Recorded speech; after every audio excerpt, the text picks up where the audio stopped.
Sports Network. Yeah, I've been closer to Jesus before, so can you help me out? Oh, can you help me out? Am I on my own? Am I on my own? Or can you help me out? Am I on my own? Am I on my own? Or can you help me out? Can you help me out? I've been scared to look in my soul.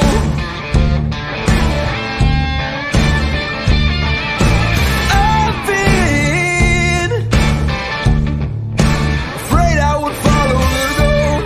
Yeah, afraid of the things I've been told. Hello, everybody, and welcome inside a Thursday edition of Running Point. Man, do we have a good show for you today, and we're going to get it kicked off really right at the top because we have a special guest joining us this week's Baird Brothers Big Dog of the Valley winner on the football side of things, and Beaver Locals quarterback Austin Klein. Austin, thank you so much for taking the time to join us today. Yeah, thanks for having me. Man, before we kind of talk about this season and your career, what's it mean to you that you get this big dog win and the community of Beaver Local kind of stepped up and voted you the top? In a week, they got a lot of votes for football. You guys were able to vote yourself to the top of that list. I think it shows how much as like a community we come together and support each other.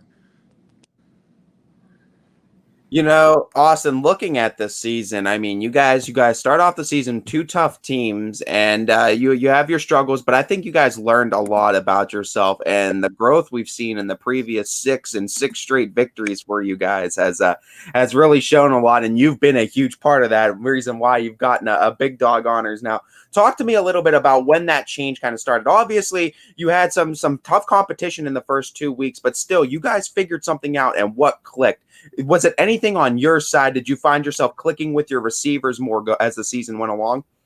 I think like after the first two games, we started to realize like what we can be after the two tough losses, and we sort of clicked a little bit. We started on offense. We started picking it up more. We started giving more in practice. We started realizing what we can do, and that kind of helped the 6-game win streak. You know, in that 6-game win streak, East Liverpool, you guys beat them 48-0, and I know this was a big win. It's a big rivalry. They beat you guys last year. How much did that game propel and wind into your sails for the rest of this win streak? Yeah, it gave us a lot of momentum because beating your rival always gives you that pump in practice and all around team.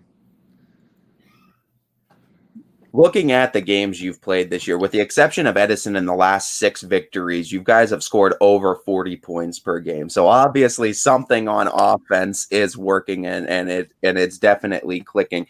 Talking about going from last year's team until this year's team, I think you're definitely seeing the improvements in the offense. And that, was there stuff you were working on in the offseason, whether it be like certain workouts that you were doing to try to maybe improve strength, or was there certain drills that you were really using in the offseason to try to help you with this progression? In the offseason, I was mostly trying to, like learn the playbook and make sure that I know what my keys and what I need to do. And yeah, as a team, we lifted during the summer and stuff to get us stronger and ready for the season. One of the things that I think is cool about the Beaver Local football team and really the Beaver Local athletics, they have this kind of chip on their shoulder where they always think they're the underdogs, even if they're not, like on paper. Do you think that this football team embodies that and always kind of feels like they have something to prove every time they go out on the football field? Yeah, every time we go on the field, we want to prove something. We want to show what we can do and make sure we give it our all every play. Make sure we hit people. Right. Talking about the Beaver local community too, because now that is 2 victors in the Beaver local community for Big Dogs, both in volleyball and in football. So we have no doubt that you guys have a strong community and a strong group of people that back you guys. What does that mean to you? And going from COVID year to this year, having all these fans back in stands, talk to me a little bit about what that means to you as an athlete when you look up at the stands and see packed houses and see all this community support you every Friday night. Yeah, it gives us a boost of momentum when we're out there, and there's just fans rolling in, and there's a lot of hype and cheer everywhere. It definitely motivates us and gives us a boost in how we play. Talk about this coaching staff and Coach McKenzie and what kind of things they bring to the field. And we get to see him on the sidelines every Friday night. Tell us something that maybe about Coach McKenzie that we don't get to see, maybe in practices or off the field that people out there should know. Coach McKenzie's he can be a funny guy at times. he has a pretty good personality. I mean, he pushes us in practice as hard as he can. I think we have a really good coaching staff. Speaking on that coaching staff and some of the influencers that have been on your journey a long way with your career to this point, about some of those big influences that have had that impact on his way to high school. Can you repeat that? I didn't. It's a little. No, you're okay. I saw you were lagging a little bit. The question was, who were your biggest influences on your career in football? I think my dad. He pushes me a lot when it comes to sports and stuff. He gives me a lot of motivation, because he's always pushing me to do my best. And also Tanner Johnson from last year, he was a good guy to look up to for my freshman year. So you guys got your first Buckeye 8 Conference Championship of the program last week, and I saw you douse Coach McKenzie after the game. And what does that mean for your program and this team to kind of get that under their belt and be able to say that they kind of made history at Beaver Local? Yeah, that was our motivation going into the game. We wanted to make history and stuff. So it was a great feeling that we got to splash Coach McKenzie after the game, and it was great to be the first team to ever do that. A follow-up, because after a big win like that, how do you guys kind of stay even this week and make sure that you don't get too high off the win last week and stay focused for this week's matchup? We got to make sure that we don't get complacent and that we are focused more on week by week. We're not 6-2, we're 0-0 right now for this week. We gotta be 1-0 at the end of the week. So that's I like that mentality a lot, Austin. And talking about that too, I mean, it's one of those. I mean, you say all the right answers. It seems like you guys have high football IQ, and you yourself have a high football IQ for being so young. Sophomore season, you said too. We've seen a lot of quarterbacks and a lot of players starting out in their sophomore year around the area, and a lot of coaches think it gives them a leg up as they go on throughout their career. Talk to me a little bit about from week 1 all the way until now towards the tail end of the season, the growth you've seen in yourself, maybe not just on the football field, but maybe mentally. Are the nerves as strong as they were week 1, or you feel like you're settling into this position now? I think week 1 I was real nervous on the first play, but it kind of settled out since it was a first play touchdown for us. But I think that throughout the season I've more developed and matured into the position, and I've went over my progressions a lot better, and it kind of helps through practice. There's no way to be a quarterback without being a leader. You have to be able to lead the team on the field. What's that kind of been like for you to kind of step into this leadership position, having to get the players in the right position, having to get them hyped up in the huddle, and being a leader on the field and kind of being the guy that kind of makes sure this team is in the right positions?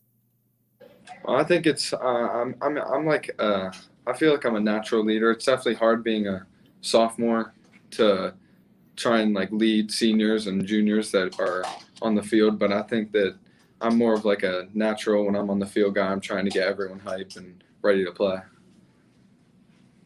Talking about this, and it seems like, I mean, for being a sophomore, and we talk about throughout the whole year, you guys are constantly getting better, and that comes obviously with with taking criticisms and being able to register it and improve yourself and improve your game week to week.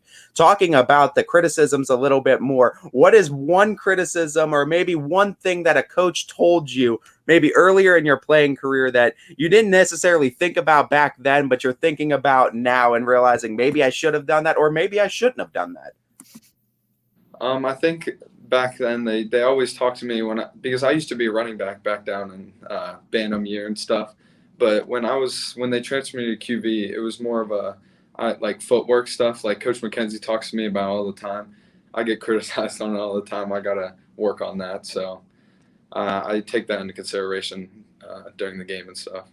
We're talking about your athletic ability and your football, but you're also a student, of course, at Beaver Local High School. What are some of your favorite classes that you're taking right now? My favorite class is probably AP Lit with my teacher, Miss McNally. She's one of my favorite teachers. I like that class. Sounds like you might be having to get to class. Yeah. Do you have to go? Is that your bell? No. Okay. My bell to go to lunch. I was in study hall. All right, you're good.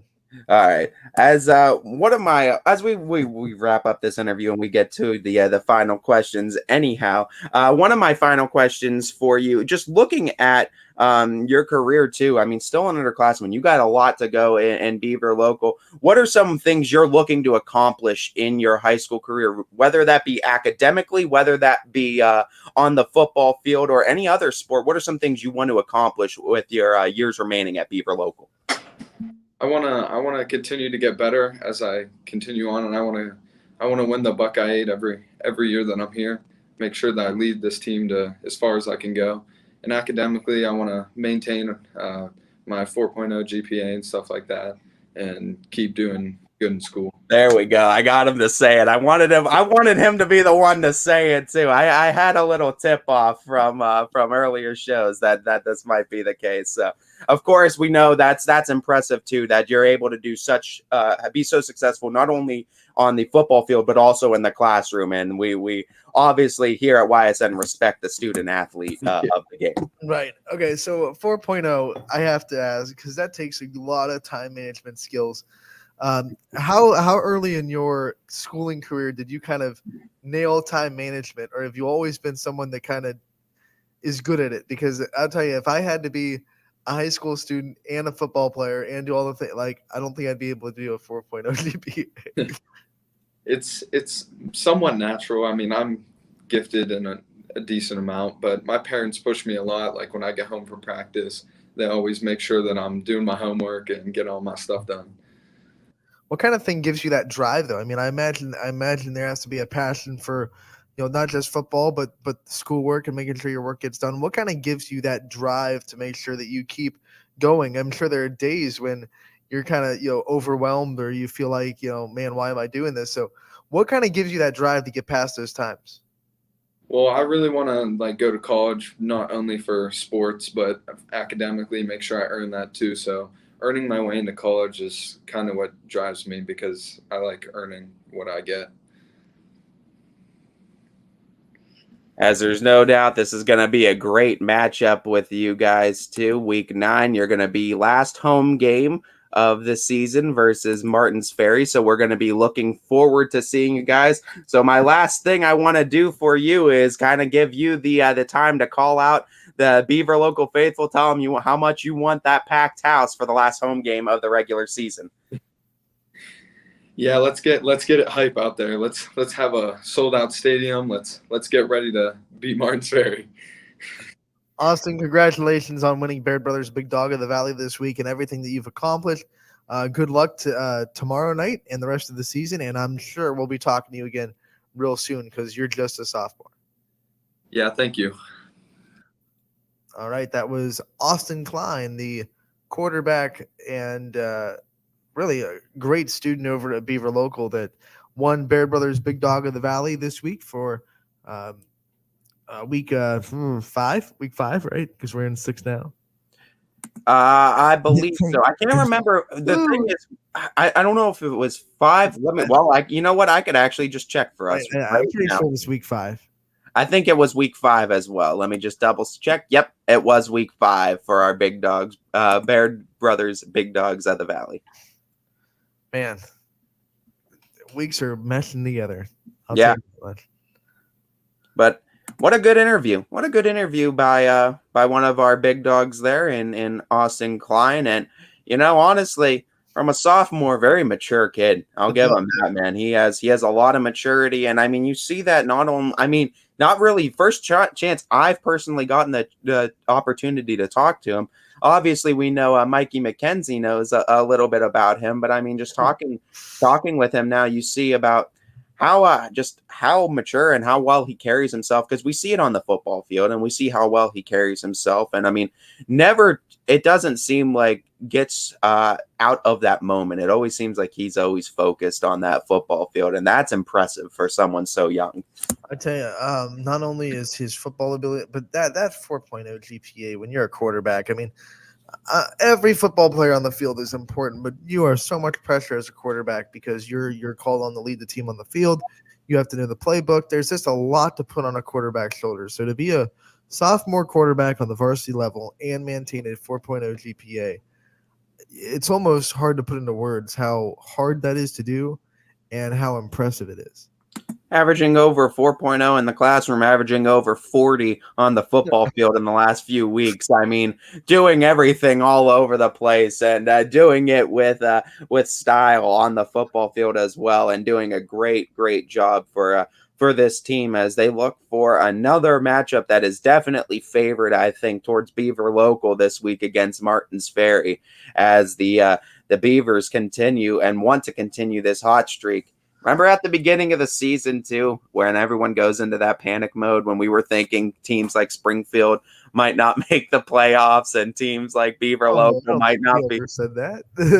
No. But I mean, not that necessarily they wouldn't make the playoffs, but we didn't say that. But it feels like there was definitely a panic around that. Definitely a panic about them making state, especially after the first 2 weeks. Right. And I think the same thing with Beaver Local. I think we had fans panicking, maybe not the Beaver Local faithful, but definitely I think fans and from other communities were thinking that this is not the Beaver Local team of old, and that they were going to have a struggling season. And that is not the case at all. Those young players stepping up. Austin Klein, like we said too, when you start sophomore quarterbacks, and I think we said that in our preview at the beginning of the season, you're going to expect a little bit of jet lag, especially at the beginning of the season. But the payoff is your junior and senior year. You're going to have a quarterback for those 2 years that you've already done the development work that normally would have been for their junior year.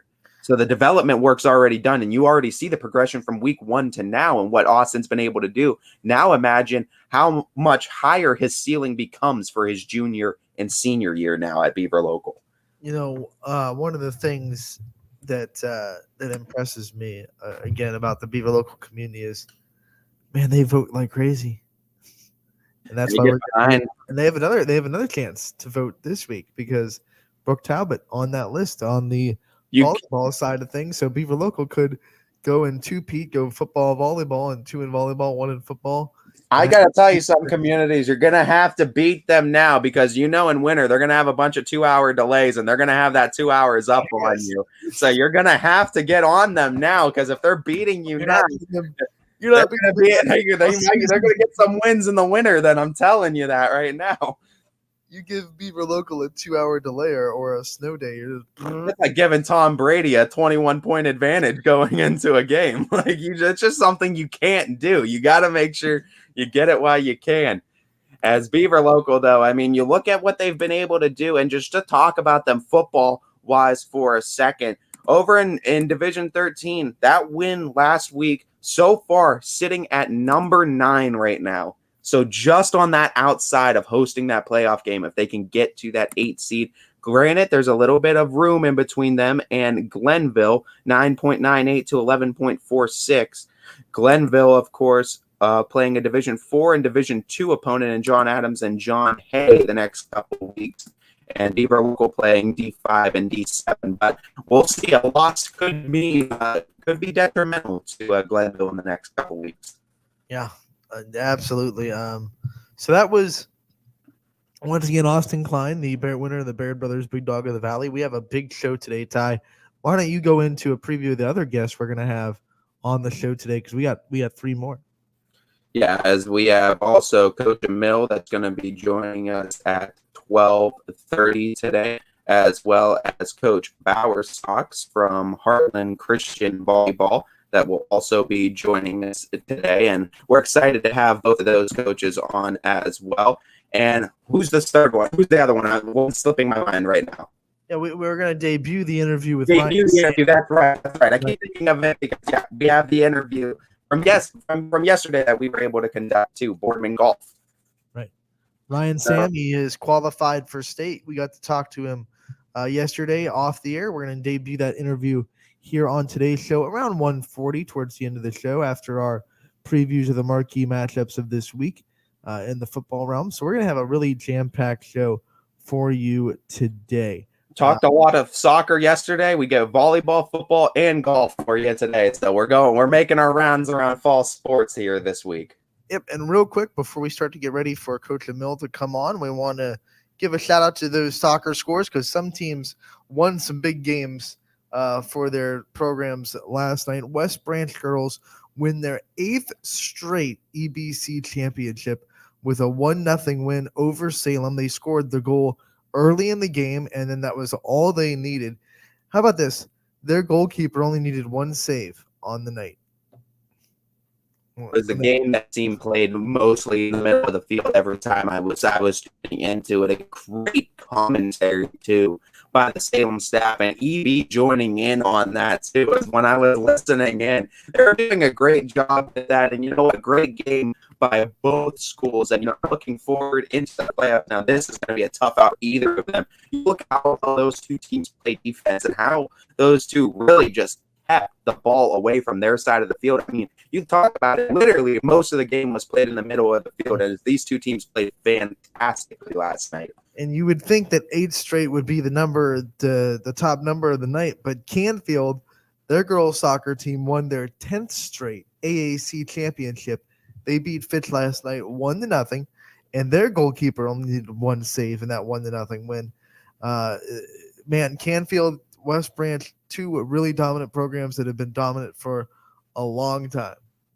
Canfield and Fitch trading blows all season long too in every sport, it seems like. Volleyball, Fitch was able to take it this past week. Couple weeks ago, football, Canfield took it, and just now Canfield takes it in the soccer realm. So Canfield and Fitch kind of going back and forth in the sports this year. Two great programs over there. As maybe not so much as much of a rival as Boardman is for Fitch, and maybe Harding as of recent memory. But hey, Canfield's still one of those opponents you respect, and you respect the heck out of their programs. 10 straight. I think they're turning into a pretty big rival, especially for the soccer and volleyball. A little bit too, especially in those realms too. And hey, I wouldn't even mind if we start scheduling those Canfield Cardinals year in and year out for the football realm out of conference. That would be a fun game yearly. Springfield won a game over Garfield 6-4 on the girls soccer realm, which sets up a big matchup tonight, I believe. So back-to-back nights for Springfield girls. Tonight they play Waterloo, and Springfield is currently sitting at 9-1-1 in the record books, and they will play Waterloo, who is 7-2-1. So the MVAC on the line tonight, because if Waterloo can win this game, they would tie things up with Springfield. And of course, they tied earlier in the season. That's Springfield's only tie of the years to Waterloo. So big matchup tonight between the Tigers and the Vikings as the MVAC is on the line. Oh, absolutely. And I mean, we're always excited when those two link horns too. And you know what? We know that the Waterloo football program has been struggling a little bit in recent memory, having a pretty good year this year, as we're excited about what they've been able to do. But looking at what Waterloo's been able to do in other sports, basketball, volleyball, I mean, this is a program that is building sports up there again. And I mean, they have great programs before, but these programs are getting even better. And we know what Springfield's been able to do in recent memory. It's really exciting times, I think, in the MVAC as these schools continue to build these really good sports programs. That game will be at Waterloo tonight between the Tigers and Vikings, so it should be a fun one on the girls' soccer realm. Yeah, definitely going to be an exciting one too. As you look at it, soccer starting to wind down a little bit, but we're still getting good weather out there. So get out there and enjoy some games while you can. One more big milestone. Lauren Pallone of Girard got her 1,000th career kill as a junior last night in Girard's win over Cardinal Mooney. That's impressive. I mean, you're averaging over 333 kills per season then for 3 years is what you have to average to get over 1,000. And if that doesn't tell you any sort of model of efficiency or what they're able to do over there, that just gives you a little bit of a glimpse in how good that team really is. I know how good that program is, so I don't want to come out and say, well, she's set for the career total record, but I'm going to have to check tonight and see what that career total is and see if she has a shot at getting herself to that record holder for career kills. Regardless, 1,000 kills in just 3 seasons is still mightily impressive. And you know what? You look at it and you look at the games that are left, maybe a couple good games, and then you have your whole next season. 1,500 is in the possibilities. And I mean, that would be something impressive to get 1,500 kills in a high school career. It'll take a deep tournament run, but we all think Girard is prime for it. So we'll look forward to following that storyline as it develops. We are going to take a quick break. On the other end, we'll talk to Chris Emil, the head coach of the Cheney Cowboys on Running Point, brought to you by Greenwood Chevrolet in Austintown. New things happen all day. Some are good, some not so good. In today's complicated world, while you're busy working, playing, and living life, we're busy helping you make sense of the day's news. And there's only one place where it comes together with clarity, context, and accountability. It's 21 News at 6 with me, Madison Tromler, and Derek Steyer. 21 News at 6. It's what the day's news really means to you. Welcome home to a home made homier with Baird Brothers Fine Hardwoods. Inspiration starts at BairdBrothers.com and is turned into reality when high-quality hardwoods are delivered right to your home. Baird Brothers has the latest design trends, shiplap and skinny lap interior siding, antique oak rustic flooring. And, well, you'll find them all at BairdBrothers.com. Ordered easily, delivered conveniently, enjoyed comfortably. BairdBrothers.com. At Greenwood Chevrolet, shop with confidence knowing we're ready to go the extra mile for you. With the largest selection of used vehicles in the Valley, backed by the Greenwood Advantage Warranty. Every one of our vehicles has undergone our own 126-point inspection, so it passes the most important inspection, yours. No other dealership has the extra inventory, gives you extra for your trade, and goes the extra mile for you. Only at Greenwood Chevrolet. WRS Wealth Advisors, the area's premier wealth and retirement specialists. Located on South Avenue in Boardman. Quality, customer service, and integrity. Those are the 4 words that have driven our success since 1957 at Joe Dickey Electric. Joe Dickey Electric is one Mahoning Valley landmark business that stays current with the requirements of our customers. Family owned and managed, we are an electrical contractor and energy solutions provider. Every member of our team adds to his or her skill set through ongoing training. Residential, commercial, industrial, automotive, and more. We keep ahead of the needs of our customers with a fleet of more than 50 vehicles and 24/7 emergency service, so you're never left in the dark.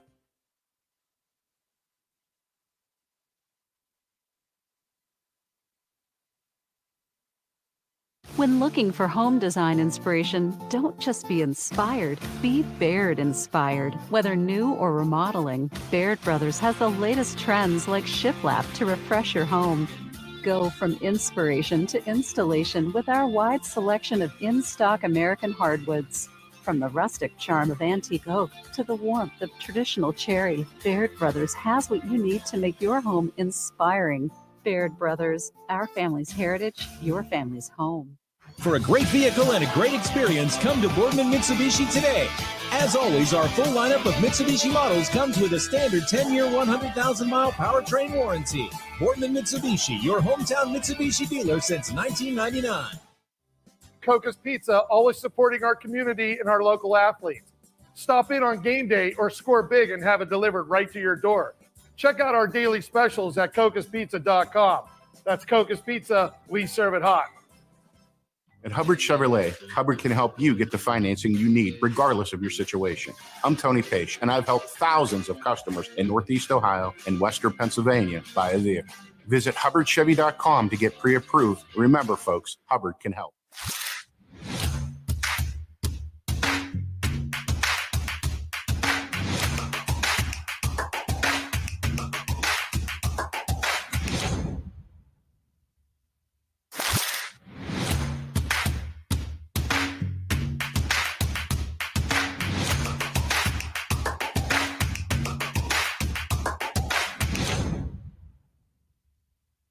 You're not waiting to see what the world has in store for you.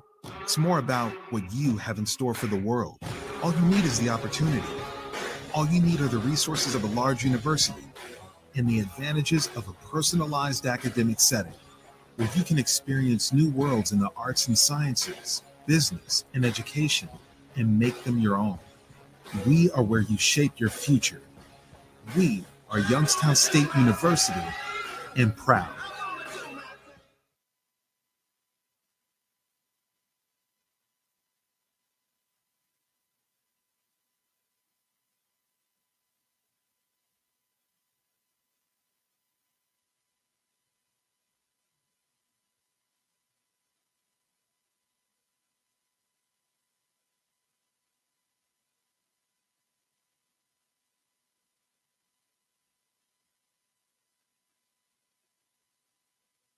Welcome back to Running Point on ysnlive.com, brought to you by Greenwood Chevrolet in Austintown. Anthony Hartwig with you, alongside Mr. Ty Bartell. And hey, here we are, joined by another guest on this jam-packed Thursday edition of Running Point.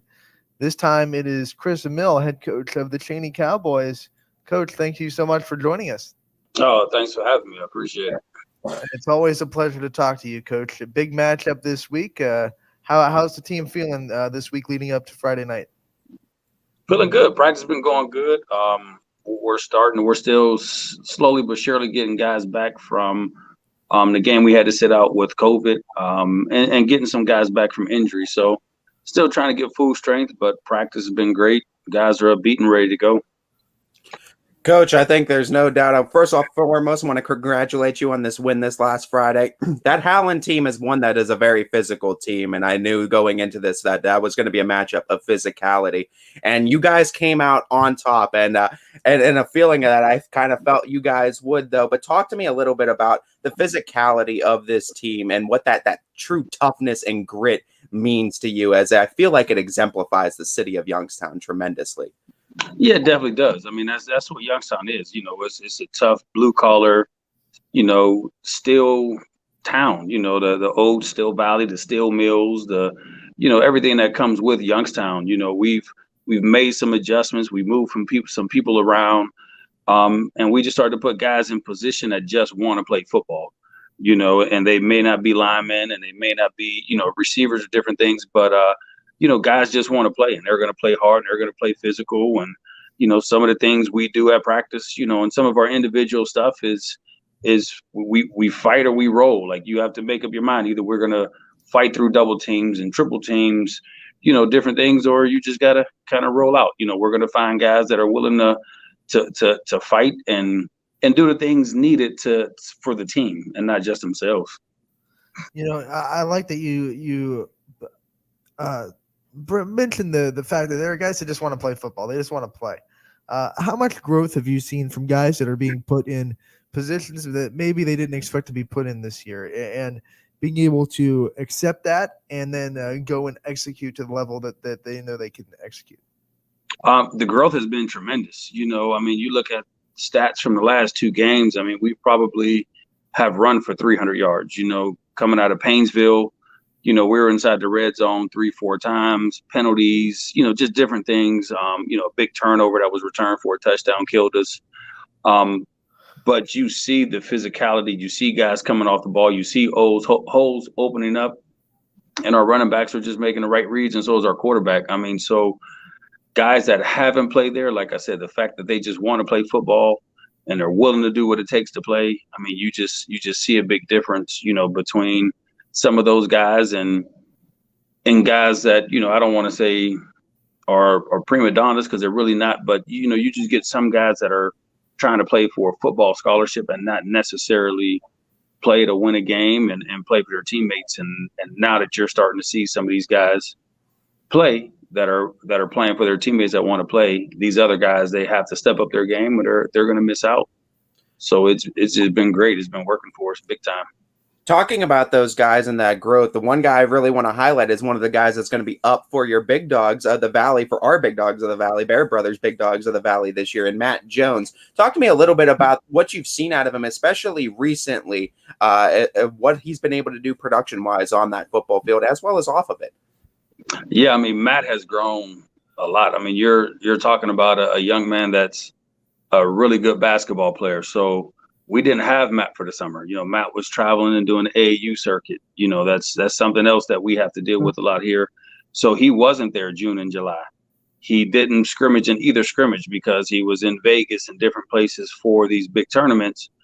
So, even for him going into week 2, he had about 6 plays that he was able to run because he only been at practice for a week. So his playbook was limited.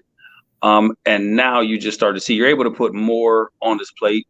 He's starting to play with more confidence. And he's just starting to get that swag to him that, I may make a mistake, because he knows, you're a freshman. This is new. You're going to make mistakes. You got to grow from it. You got to learn, but you got to put it to the side when the play is over. You got to get ready for the next play. So whether it's the wrong read, maybe it's a turnover, but he fights, he competes. He's a great athlete. And it's starting to show in school. I had an assistant principal come over to me and, was just talking about how he was getting on another student for being immature because a student threw some food in the cafeteria. So you just see the maturity starting to take place. And I'm always big on the little things. When the little things start to matter, the big things will fall into place. And it's little things like that. Like, we talk about all the time, this is your school, care about your school, pick up the trash, dude, just little stuff, because then it just starts to matter across the table for everyone. So those little things are mattering in school. He's starting to pick up on the little things at practice, and you just see it all come out, more and more each week with him. There's been a lot of adversity this year for Cheney football, to say the least. What has been this program's like rallying cry or whatever it may be to kind of fight through the adversity and make sure that every week they are still putting their best foot forward and making sure that people know that Cheney's not going to be put down by some adversity? Yeah, we just talk about being physical, and we talk about, just a program. There's no one person is bigger than the program, and that's myself included. One thing that I say 10 times a week is there's a program out there for everybody, and Cheney may not be the program for you, and I let my boys know that, and I let coaches know that, because we're not bigger in this program. So, we lose, I would say a top 3 player in the state of Ohio in Hewlett week 1. But guys just got to step up and play. Losing him is huge. But, this is about the program. This is about the team. So while Jason is out, we need somebody else to step up, get ready to play, and keep moving forward. And Drew kind of held it down for us, Andrew Galt, for, a couple weeks. Matt came in and kind of took over, and now he's taking charge. And we moved some linemen around, and we moved some running backs around. And, it's about the program. What are we going to do to make this program better, to move ahead, and to get to where we want to be? And you know what, Coach? I think it's been amazing that through all that adversity, you still sit in a position to where if you win, it looks like you might be able to be in those playoffs in Division III. This is a tough matchup, though, with a Warren Harding team. But I kind of want to rewind a couple weeks ago to that Warren Harding versus Mooney game. And I'm sure it's a game that you looked at and through film and everything. I feel like in that game, there was a lot of things that Mooney did well defensively in that first half. And I believe it was on that physical side. Were there some things you saw Mooney execute well against Harding that maybe exposed them in one way or another? And a second part to that question, what is kind of the game plan without giving away the whole farm, obviously, on trying to contain Dallas Jet for Harding? Yeah, I wouldn't say I seen anything that Harding was weak on. The thing that stood out to me early with Mooney was, not just them being very physical, but them just making tackles in space. With a team like Harding that is so athletic, at every skill position there is, you have to be able to tackle. I think we'll win our battles up front with our front four. They've been playing solid all year.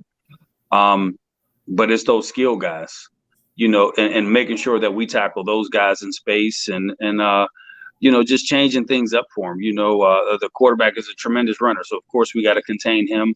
But I just think the more we mix up coverages and disguise things, hopefully that has him hold on to the ball a little longer to let Clive or JR or somebody just get that extra second or two to be able to get to him. So that's really, what we plan on coming in with, just some Chaney football, be physical, tackle well, the basic fundamentals and just give them a variety of coverages or, even if the coverages aren't too crazy, but make it look like it's not what he thinks it is. I like that you mentioned JR because that's a player that we haven't gotten to talk about in a while, but he, I'm sure, has become a very important key to this team voyaging on and getting through the adversity that we talked about earlier. Talk about his leadership and what he means to this program. Give him 15 more seconds. Lock your door. Yes, with doors need to be locked up. All switch. 1 second. With JR, he's like our hidden gem. He's a guy that does every and anything he's supposed to do on and off the field. He does anything and everything that he can for the football team in the program. He started off at running back. Right now he's playing tackle for us. He has to move to the line because we were having some issues here and there, and we had some injuries. He's like, Coach, just put me on the line. I'll block. I don't care about running the ball, and this is a guy that, I told him after the win against Highland, he was a warrior all game because JR's our punter. He kicks off for us. He's on our punt return team. He's on our kickoff team. Now he's playing tackle and he's playing defensive end. So JR didn't get any plays off, so he had to play a full complete game with no breaks. And that's that old school football. And he has that old school mentality. And the coach from Tennessee State was, in town and they offered him a scholarship. So, it just goes to show, what we preach and what we talk about, just take care of the little things, do what you can for the program and everything else will fall into place. And that's exactly what happened for him. Quick follow-up. I mean, what's your reaction when a kid that is getting carries and putting his name in the stat sheet comes to you and says, I don't care about that. Put me at tackle because we need to block. I mean, that's going to make you just one of those proud moments as a coach. Absolutely. I mean, because players like that are, it's like you're a coach's dream. Coaching at Mooney for 16 years, you had those guys. You had guys that didn't want to play after high school. They just wanted to play their 4 years in high school with their friends, and you can put them anywhere. And then you come over to, when we first got to the city, everybody was a running back in Pee Wee football. So everybody wants the ball and everybody wants the spotlight and everybody wants to be that guy. And, we had a special team when we were at East, my last year there, because you had that same mentality with guys like, just get us on the field, just let us play.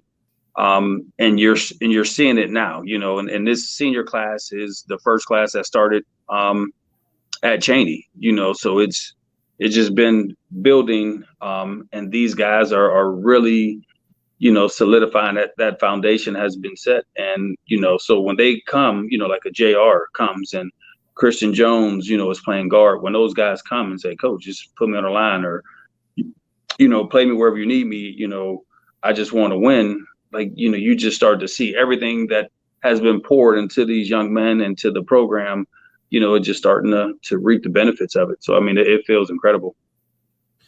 Talking about, I mean, we see constantly too so many different classes. I think of 2010 Chaney football helping you guys out, and there's a strong community sense here, and we constantly see it from your end and from the Cowboys, and then how strong this Youngstown community is.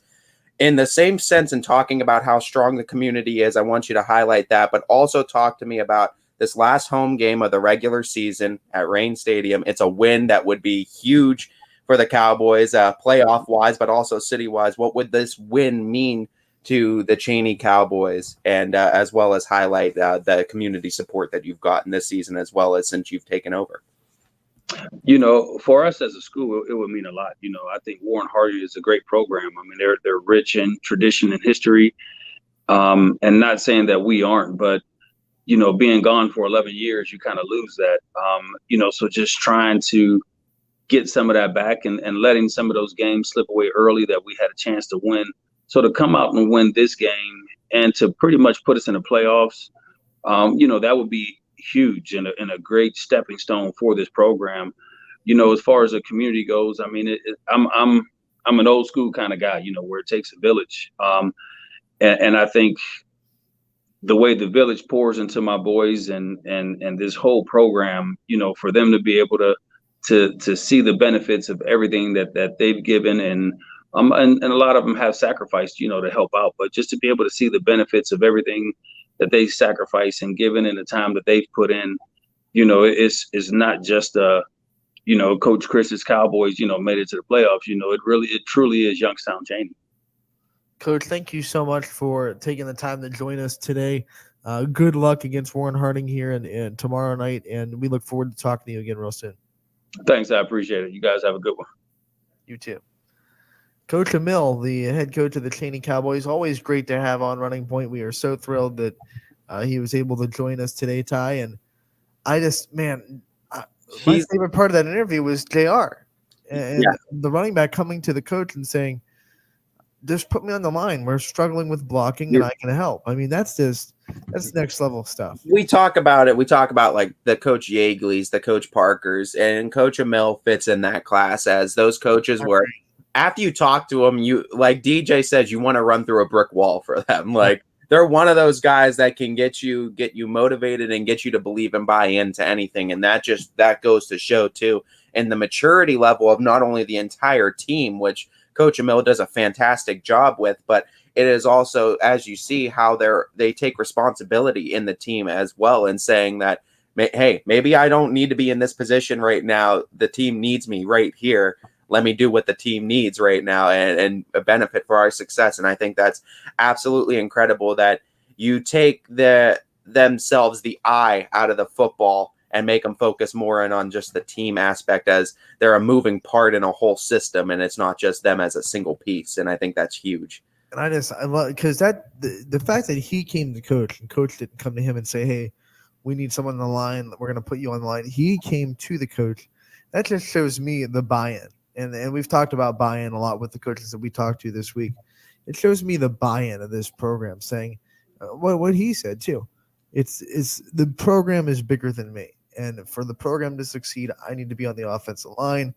And it's incredible maturity from him and other guys that are just stepping up and doing roles that I'm sure they didn't expect to have to do. Like Matt Jones. You talk about someone freshman, sophomore years that are talking about maturity to other classmen too. And that's exactly what you see, and that's why I always will tip my cap to what Coach Emil is doing over there with Cheney. Not just producing great football players that are getting scholarships from all over, making sure that they have a future. He does a great job with that, but he's also creating the next generation's group of young men, of great young men, and he's contributing to that greatly.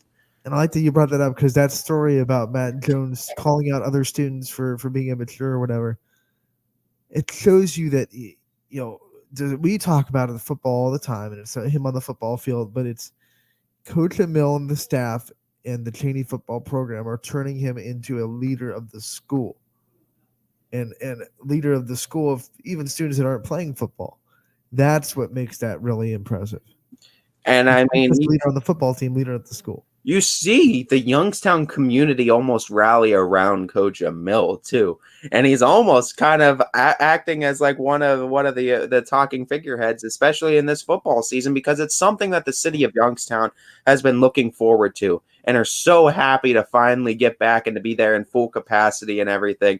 And Coach Emil is a large part of that, and I think you see that in all the great things, not only his boys are doing in the community, but what he's doing for the boys. I already highlighted the scholarship that he's been able to do, and how many kids he's been able to get through college offers for and to continue their career, and whether that be in football or even outside of football, just to continue to have that future. And it's really impressive how much of a responsibility coach takes into it, as he realizes that your job's not over when you leave that football field, and he definitely knows that. And when Cheney plays Warren Harding this week, it's going to be a fun game. And like between two great programs, I feel like anytime I'm on the fence about something, and then we have Coach Emil on, I'm just like, Cheney, roll. You know? He always gets me out, because I was on the fence about that game. Well, obviously I was going to pick Cheney because they're a YSN school and Warren Harding is not. I rock with the banner all the time. Period. Tie. But kind of one of those ones that I'm like 60-40. Like, I don't know if, but then Coach Emil comes on. It's like, Cheney's gonna roll. Let's go. And I don't like, and I don't want to disrespect Warren Harding, just because I've had those conversations with Coach Arnold over there with the Raiders, and you respect that program, you respect the tradition, you respect Coach Arnold and everything he does. Very similar to Coach Emil in that he is a great leader up there, and he does some great things for that team and a great talking figurehead. And that's the thing about this game. You have two fantastic coaches for their teams, with two very good teams going up against each other. It's going to be a very fun game. It's going to be a very physical game with tremendous athletes all over the field. Big thing is, though, it's in Youngstown. Last game for Youngstown. You want to see that Cowboy faithful show up in bunches, fill up Rain Stadium, and let Warren Harding know that they came to Youngstown on Friday night. Let them know. And then, if there's a movie ever made about Youngstown, about the grit of Youngstown, I'm telling you, Chris Emil better be in it, or I'm not going to watch. He does a great job too. He better be on the poster. He better be in the promos. He better be on the trailer, because if he's not, I'm going to head out. In my conversations too with him, he's done not only a great job with that, but Coach Emil does a fantastic job. Honestly, just identifying with the city of Youngstown too. And not only just taking responsibility in just the school section and just the Cowboys or just the Cowboys football team, he takes responsibility for the entire city. And you constantly hear him use the phrases, "We need to be better." It's about us, and that's referencing the city too. So a guy. It's easy to buy into a program when the guy's bought into your entire city. Right, that song I put on for my city? Yeah, I think that's like Coach Emil's theme song. Yeah. And whenever he comes out on the field, I hope that Rain Stadium pumps that through the PA system.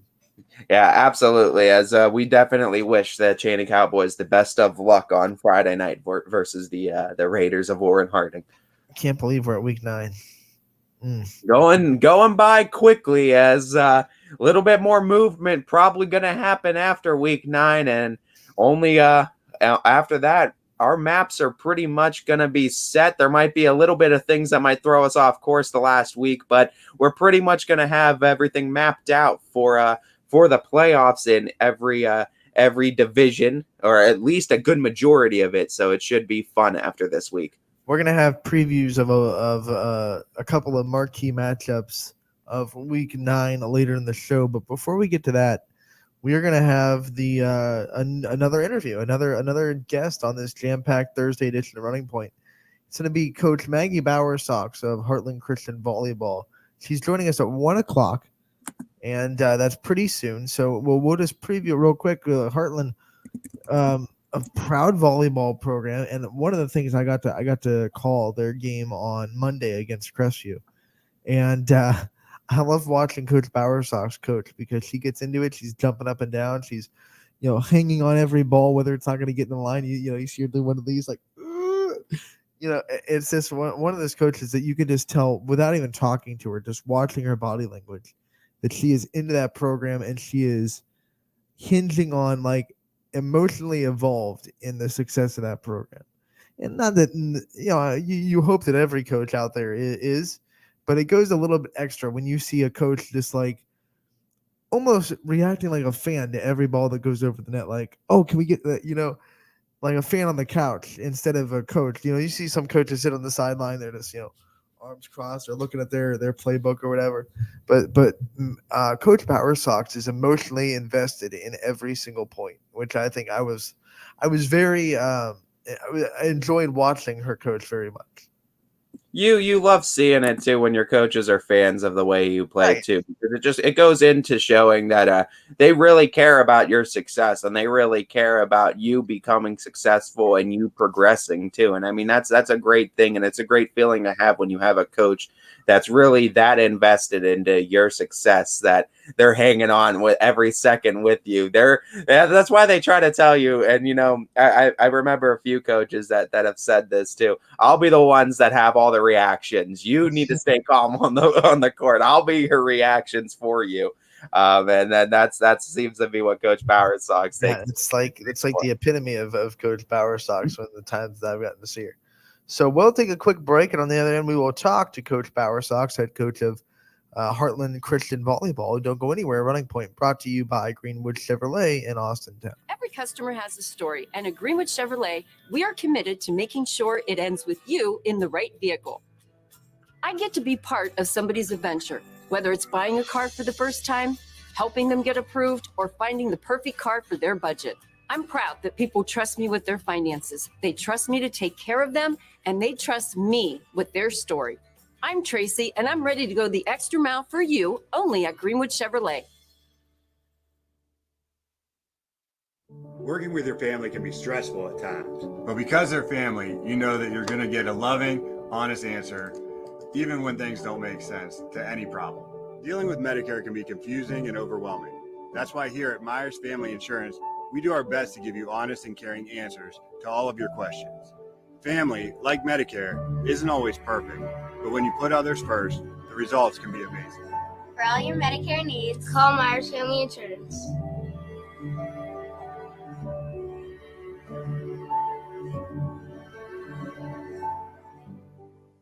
It's storm season. I think we're under the gun for some heavy storms over the next couple of hours. And Storm Tracker 21 is ready. This is probably the one we're keeping a closer eye on. On air, And locally, we're going to have a lot of eyes on our area. online, All right, let's talk high-risk futurecast and the timing of this weather. on social media, and on our app. Notice we'll have scattered showers on Thursday. Stay ready with Storm Tracker 21. The severe weather threat now through around sunset this evening.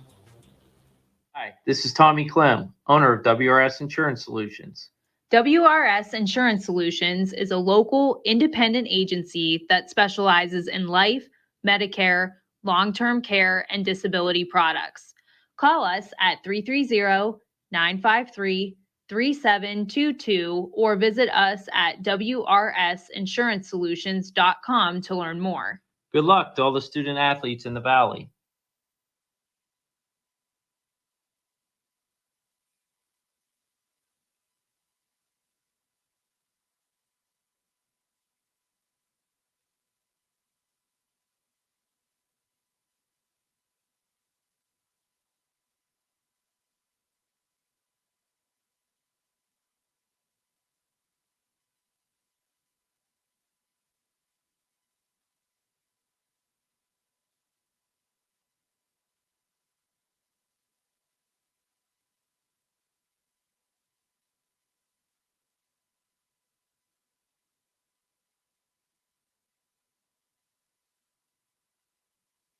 Hi, I'm Colin Chupa. And I'm Kelsey Clem from K-Squared Marketing. Our boutique marketing firm specializes in media planning and buying, public relations, event marketing strategies, and strategic sponsorships.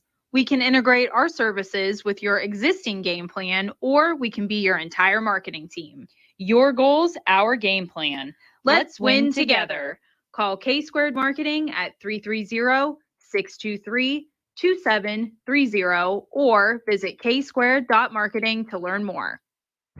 Jimmy Sutton here, Director of Isle, Purple Cat, and Golden String. We are happy to support YSN and two of my favorite people, Scotty Mincher and Super Dave O'Malley. We are an agency that provides services for adults with disabilities. We infuse humor, passion, and joy into their lives. If you know of any folks with disabilities that need our assistance, please contact us.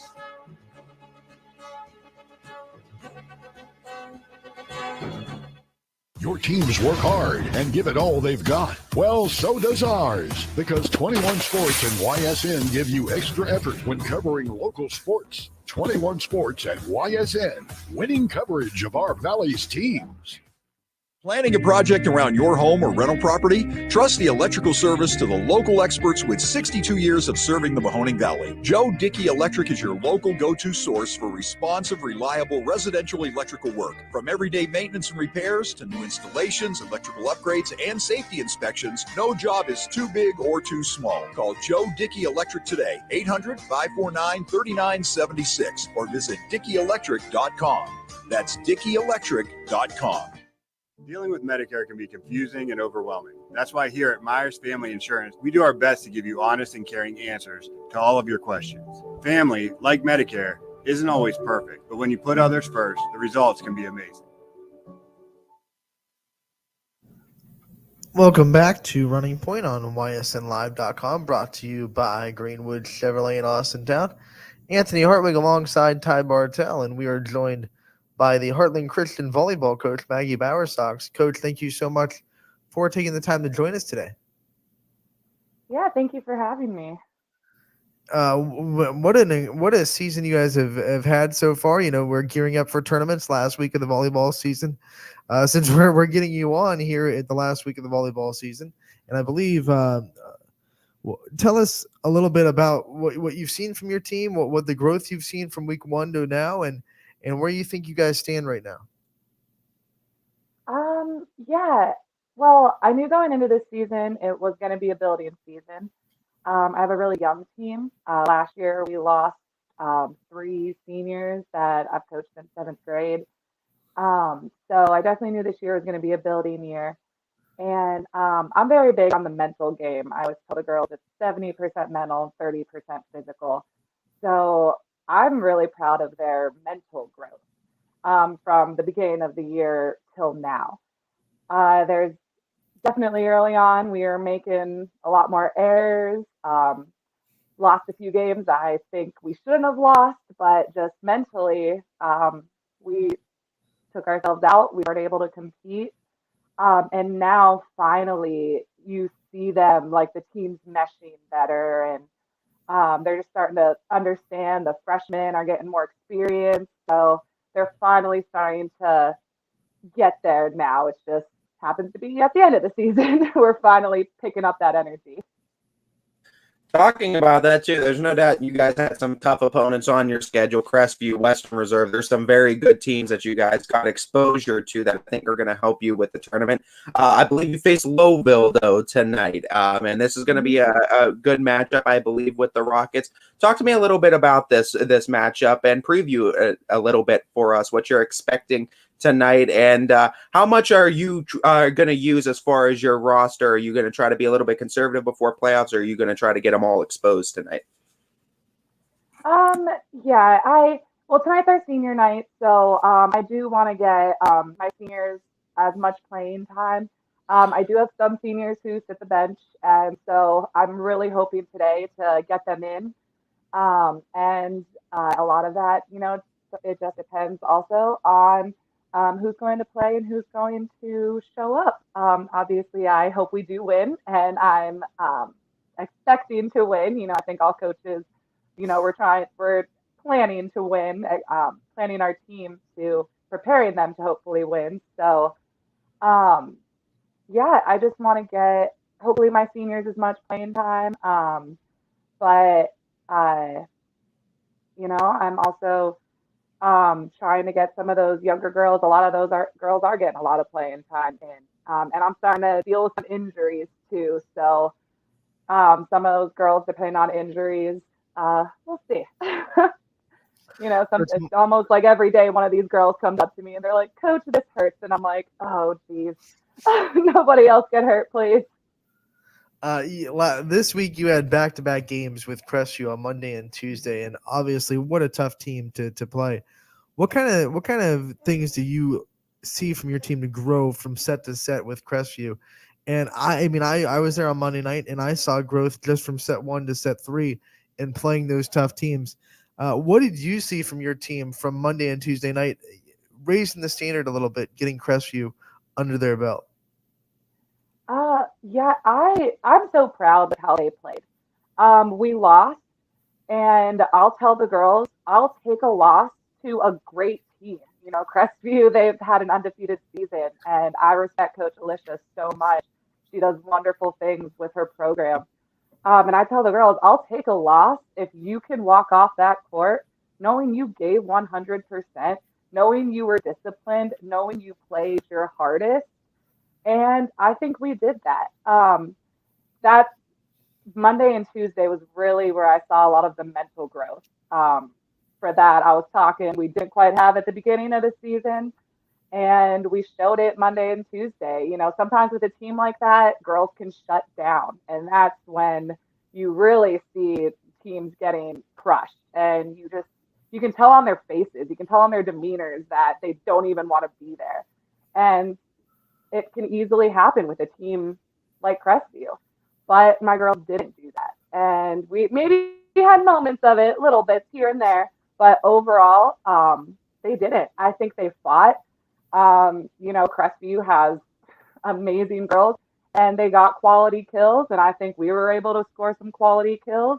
We were able to get them out of, especially Tuesday night, we were able to get them out of rotation more, which that was our goal. We like to serve tough, and if we like to place the ball. We try to be really smart where we're putting the ball. So, and I think we were able to do that better Tuesday than we were Monday. But overall, I'm really proud with our mental game that both days. I mean, you came in acknowledging that this was going to be kind of a building year. So you understood going into this season that you wanted to grow and develop these players. And obviously we've seen that growth and development. What is kind of the next step that needs to happen for this program to take that next step in development in your mind? I would say definitely I have different plans for next year. Our Heartland program overall is growing. 3 years ago, I started the season with 10 girls for both JV and varsity, and we were literally begging girls to play. And the last 2 years, we've had over 20 girls on our roster. And our junior high program is growing. So I really think our program as a whole is just going to grow. So next year, even kind of me as a coach, there's going to be, I think, some changes, a little bit more commitment that's going to be asked to continue our growth. I think it's great. And I kind of like being that underestimated team. Sometimes people think, they're going to come in and walk all over us, but we fight and we fight hard. So definitely just, a little bit more focus kind of for the program as a whole, really gearing up more on working off season together. So yeah, next year our program's growing, so I'm hoping it's going to continue to grow. Got some questions coming up. We can't finish this interview without talking about Emma Hall because, I mean, what can you say? I want to read off these numbers. 290th career set that she got to play in on Tuesday night, which is 5th in program history, and it's a very proud Heartland volleyball program. A lot of good players have come through it. 849 total kills in her career, which is going to be just a little bit short of 1,000. What can you say about Emma Hall and what it's been like to be able to coach her and in the leadership that she's shown in this season that, like you said, all about growth? I mean, obviously you need a leader in those kind of seasons. So what has she meant to this program? Emma is a beast. She is. You watch her play and she loves the sport. And when I first coached her in 7th grade, back when I was a junior high, and from then, the second her hands touched a volleyball, you could just tell she had a gift for it. And she has really picked up herself as a leader. She just leads by example. The girls look to her, and you can tell on her face, she just has that intense look, and the girls follow her. She leads by example, and she works hard. So she does whatever you ask her to. She is definitely an extremely coachable player. She is very hardworking. And it shows very much. So I'm definitely proud of her season. You talk about the passion you have for volleyball, and I think it's there. I mean, Anthony talks about how much you get excited and pumped up too when you're at these games too for the girls, and I think that's awesome that you know that it's more than just a team, that it's a program that you're trying to build. Talking a little bit about the community that's around the program, and you talk about how much it's been feeding in as far as just girls showing up to practice and how much you have on the rosters wise. How has the community kind of shaped around this volleyball program, and how much support are you getting, and how has the Heartland Christian volleyball community been? It's great. Heartland is very much a family, and we talk about that all the time. It's truly just a family, and we actually with our open gyms and our practices, we do a lot of kind of devotion, just team bonding, going through talking about life together, even. Teenage girls, there's a lot going on there. And when you realize that you have people going through those similar struggles, you're not alone, then it really just continues to build that strength. So they are very much a family, and they're close. Uh, so it's a great program to be a part of. It really is. We stand up for our girls. One thing I'm big on, there's no bullies. If I don't care if Emma Hall, she's not a bully at all, ever. But if you're one of the best players on the team, you'll sit if you're bullied. That is something we don't stand for on this team. That negative talk, which girls can do. Girls are sneaky about it. So, it's we encourage each other and build each other up, and that's just what we push. We're a family. I got to talk a little bit more about this energy that you bring to the bench while you're coaching. I got to see it firsthand on Monday. You really get into these games. I mean, you were hinting on every point. I see you like leaning a little bit if the ball's going out, or jumping up and down if you really want to call. I mean, go into kind of your mindset during a volleyball game, and what kind of gives you that energy on the sideline. Because some coaches, great coaches to their own right, will just kind of sit on the bench or stand around or have their arms crossed the whole time. But you're just like into it physically and emotionally. Talk about that and what you go through during a volleyball game. I miss playing. I sometimes I coach like I played. It sometimes it's like I look at the coach almost being as that sense person out there on the court. And I try to lead by example a lot of the times. I tell the girls, like, you have to be able to move on from a point. You can't wallow in that mistake you just made. You have to be able to move on. You have to be able to push forward, and get excited. When we score a point against Crestview, scream your heads off, get excited, celebrate that. And, maybe it's going to help get in the other team's head a little bit too.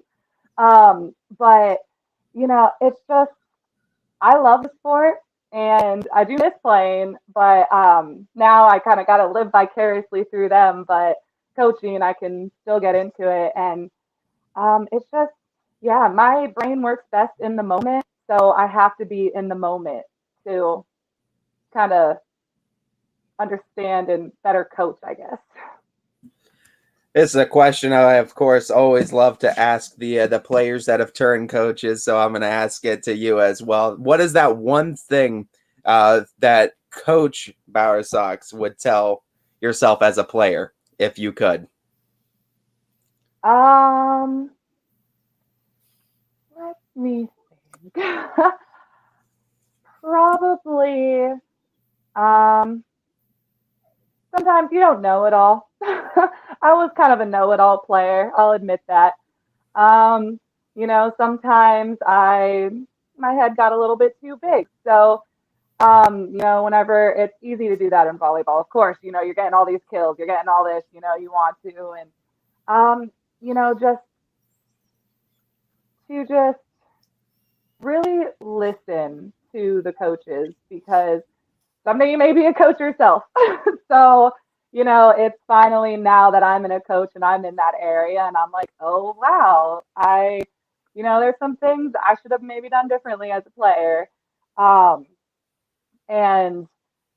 I can recognize those things. So as a coach, maybe if there's maybe a coach I didn't get along with, what were those things I didn't get along with in that coach? And I try to not sometimes display those, because let's be honest, we have great coaches, and I had a lot of great coaches, and sometimes we don't have, some great coaches. So, if there's ever a bad coach, like, what is that you saw? And so I hope, learning from other coaches, can teach you how to be a better coach.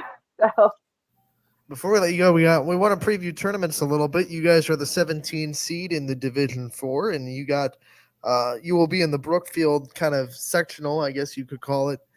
You'll play at John F. Kennedy at Brookfield on the 19th at 4:30. Talk about this tournament. I mean, you're in with Brookfield sectional, which is a 10 seed. So what kind of things do you have to do to kind of go in and win this sectional and get yourselves to districts?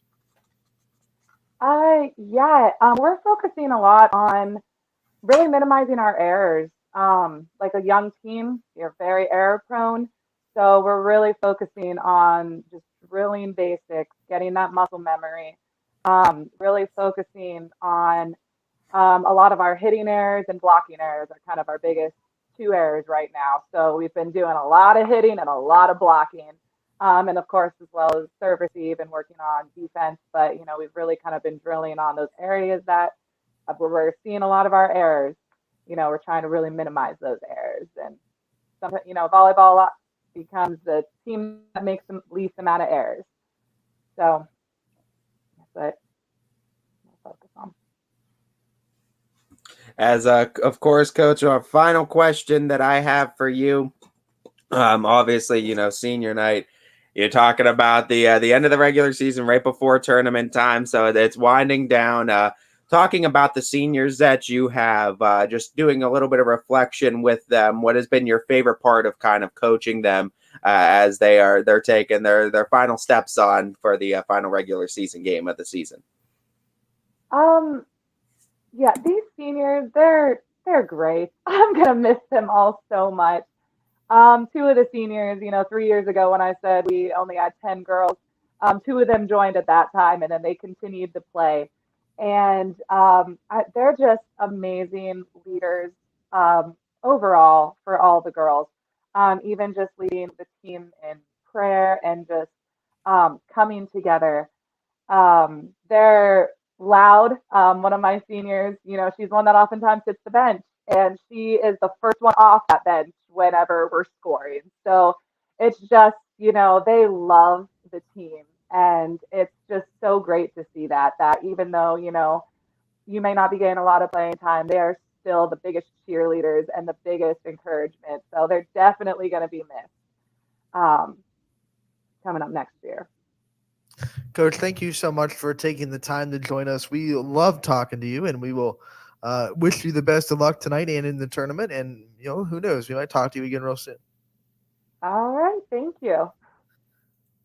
That was Coach Bauer Sox, the head coach of Heartland Christian Volleyball, and they are in a Brookfield sectional. Well, they'll play at Brookfield, and they will, if they win, they will play Western Reserve in the sectional final at Western Reserve. So in kind of a weird kind of way the bracket's set up where, the Brookfield sectional that they're hosting will actually split into two different sectional finals. So they'll be at Brookfield on October 19th at 4:30, and they will play Warren JFK, the 15 seed, Heartland, the 17 seed, and then later that night after that game, Brookfield will play Valley Christian in the other sectional semifinal.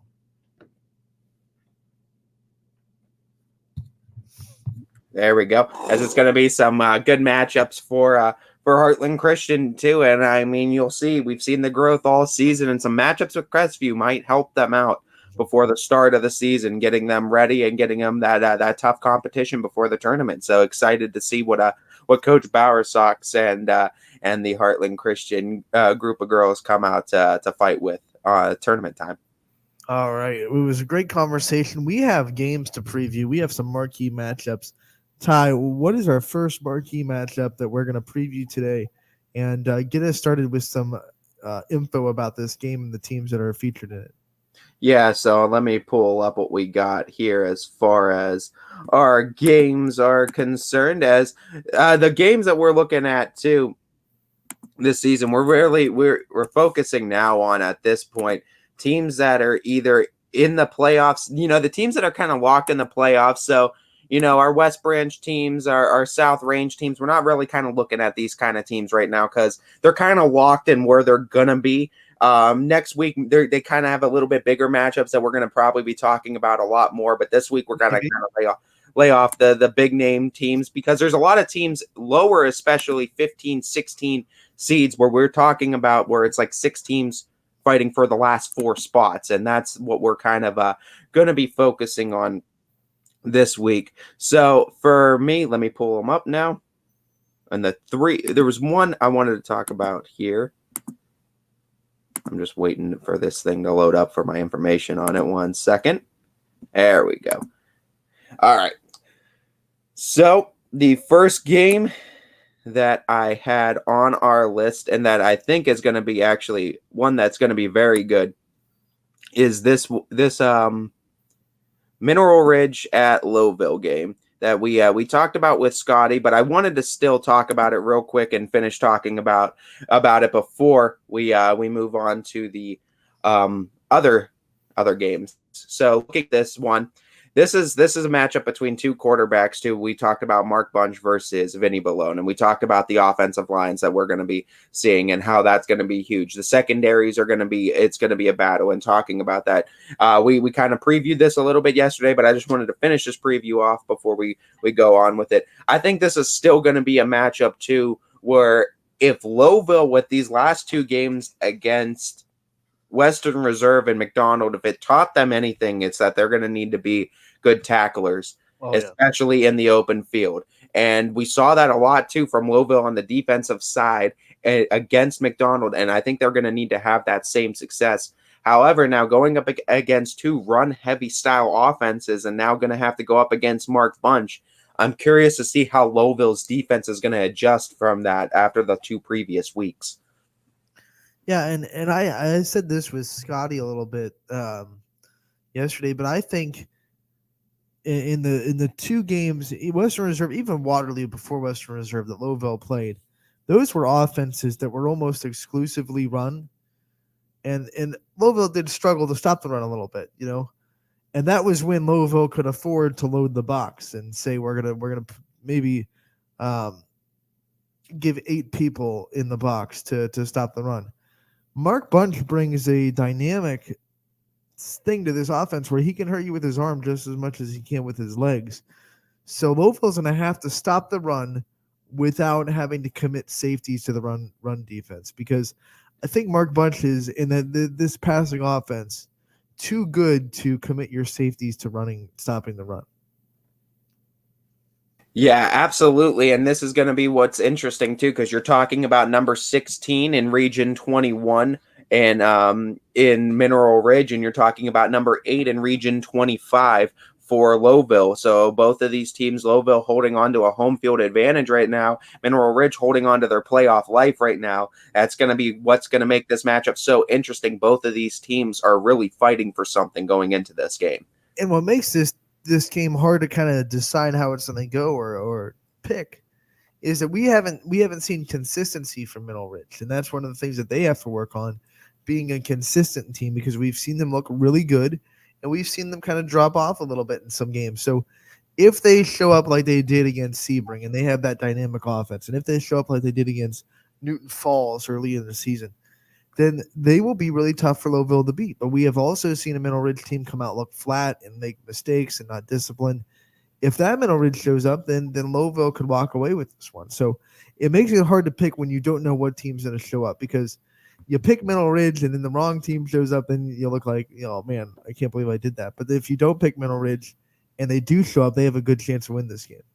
Yeah, absolutely. And I think the quarterback battle is going to be the most fun to watch, I think, the entire night. As that's going to be one we're going to be picking tomorrow, but that should finish it up. If you wanted to see, we previewed that pretty heavily with Scotty yesterday. You actually did. So if you are interested in more in-depth analysis of that game, You can go watch yesterday's show on YouTube. Actually, you can go watch any show from the past on YouTube, whether it be Power Hour, Running Point, Casual Sports Podcast. They all get archived on our YouTube channel, so make sure to subscribe to that so you never miss an episode of any of the shows that are on YSN. Absolutely. As the next matchup I wanted to look at too, I was going to look at the matchup that now I'm going to be at going into Friday, Jefferson versus Poland. However, there's another matchup in the NE8 that I think has a little bit more interest and intrigue to it, and I'm going to go Girard versus Struthers in this one. And Girard versus Struthers is really interesting because you're talking about number 18 Struthers in Division 4, Region 17 versus Region 13, excuse me, Division 4, Region 13. You're talking about number 18 Struthers versus number 13 Girard. And it's a case where Struthers and Girard both 4-4 going into this matchup. Girard has a little bit more computer points wise, but both of these are in a case where Struthers, if they win, they can be same case as Cheney. They're into the playoffs probably all intents and purposes this week, and definitely if they can win next week too. But this is one that I feel like they have to win. These are must-win games, I feel like now. And for Girard too, being a 13 seed and looking around what's around them, 7.39 is what they average in the current average, rounded up 7.40 actually, excuse me. So, and then the two below them, 6.69, 6.37, and then 6.32. And we've seen a whole point flip before, so it's still a case where Girard loses, they can drop out of the playoff picture. So this is going to be an interesting game where both teams are going to need to come out fighting. And Struthers losing that one to Niles. Niles was able to stay alive in it, and now Struthers needs to make that reaction, and now they're fighting from the outside looking in again. Sorry, I got distracted. Oh my God, so embarrassing. Now, one of the things about this game is if Struthers loses, they're pretty much going to be out of the playoff picture. Most likely.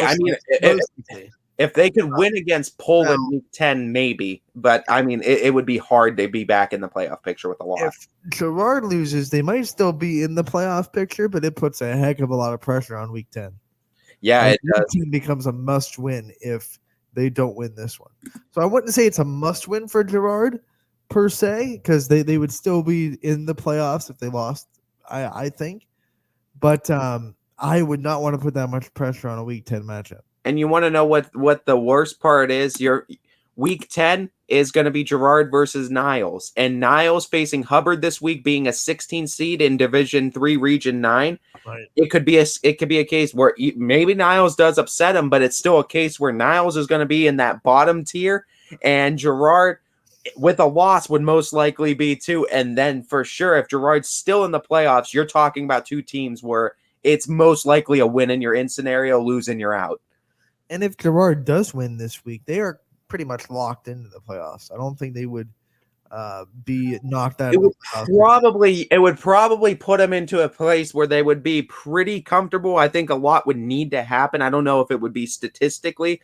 I don't know because we don't have that for sure yet, if it's statistically possible for them to be locked in yet. But it would definitely make them very much more comfortable going into week 10, because I think that would definitely put them probably near like the 11 spot then, and I think that would put them in a much more comfortable position.